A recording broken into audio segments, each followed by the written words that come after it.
اور اس روز ہم جہنم کو کافروں کے سامنے لائیں گے جن کی آنکھیں میری یاد سے پردے میں تھیں اور وہ سننے کی طاقت نہیں رکھتے تھے۔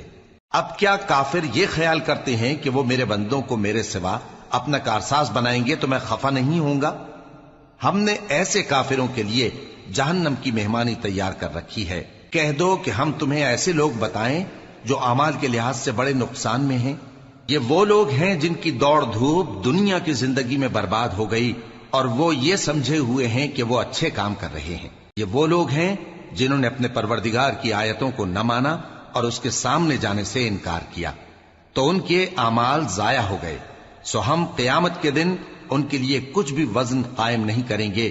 یہ ان کی سزا ہے، یعنی جہنم، اس لیے کہ انہوں نے کفر کیا اور ہماری آیتوں اور ہمارے پیغمبروں کی ہنسی اڑائی۔ جو لوگ ایمان لائے اور عمل نیک کیے ان کے لیے بہشت کے باغ بطور مہمانی ہوں گے، ہمیشہ ان میں رہیں گے اور وہاں سے مکان بدلنا نہ چاہیں گے۔ کہہ دو کہ اگر سمندر میرے پروردگار کی باتوں کے لکھنے کے لیے روشنائی ہو تو قبل اس کے کہ میرے پروردگار کی باتیں تمام ہوں سمندر ختم ہو جائے، اگرچہ ہم ویسا ہی اور اس کی مدد کو لائیں۔